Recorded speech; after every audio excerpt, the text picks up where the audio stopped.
ខាងចង្ការជ័យដឹកនាំដោយលោកយាយមីសុផាតញោមមីសុផលនិង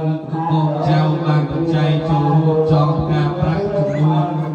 58,000រៀលក្នុងនោះមានលោកយាយមីសុផាតព្រមទាំងកូនចៅ5,000រៀលលោកមីសុផលព្រមទាំងកូនចៅបានចំនួន37,000រៀលលោកសុំលៀងហេងនិងភរិយា4,000រៀលលោកមីចម្រើននិងភរិយា2,000រៀលលោកជាមរដ្ឋីនិងភរិយា5,000រៀលហើយអ្នកស្រីអត់ស្គាល់ឈ្មោះ25,000រៀល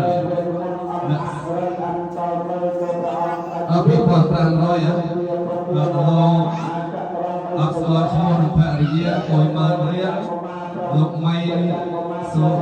ភារៈ51,000រៀលលោកមីសម្បូរនិងបតដា2,000រៀលលោកមីវិជានិងភរិយាព្រមទាំងបុត្រ2,000រៀលសរុបទាំងអស់58,000រៀលចប់ដំណើរការប្រាក់នេះសូមតែចាស់គុណម្ចាស់ថ្លៃ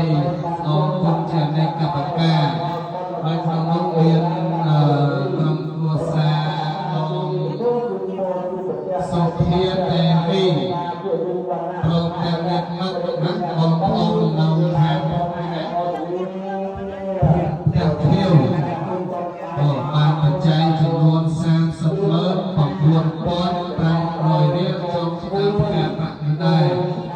ដែលជាគុណពុទ្ធដែលជាគុណធម៌ដែលជាគុណប្រសាទសូមជួបសិទ្ធិពលវសុស្ដីមហាប្រសាជួបធម៌ជ័យសិរីសុស្ដីបរិសុទ្ធគ្រប់ប្រការកើតមានដល់ញោមមានសទ្ធាធានថាចូលគុណផ្កាប្រាក់នេះសូមបានដែលជាគុណពុទ្ធដែលជាគុណធម៌ដែលជាគុណសង្ឃដែលជាគុណបារមី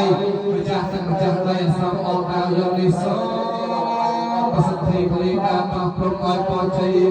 ស្រីសុស្ដីកើតមានដល់ញោមប្រុសញោមស្រីបានសមកតជួបតែដល់ពុទ្ធធម៌ថ្ងៃបុណ្យការគឺយុវវណ្ណៈស្ថាប័នសម្បត្តិនៃការសម្បត្តិលោកទេវតាបានពៀនយកថ្ងៃយ៉ាងណា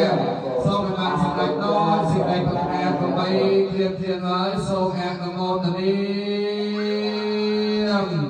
អាយុវណ្ណកោស្ដីចម្រើនអាយុធនវណ្ណកោស្ដីចម្រើនដោយទ្រព្យសរីវណ្ណកោស្ដីចម្រើនដោយសរីសុស្ដីយសវណ្ណកោស្ដីចម្រើនដោយយសមរវាបវណ្ណកោស្ដីចម្រើនដោយវណ្ណវណ្ណកោស្ដីចម្រើនដោយពសម្បល់កាយសុខវណ្ណកោស្ដីចម្រើនដោយសុខហោទសពពា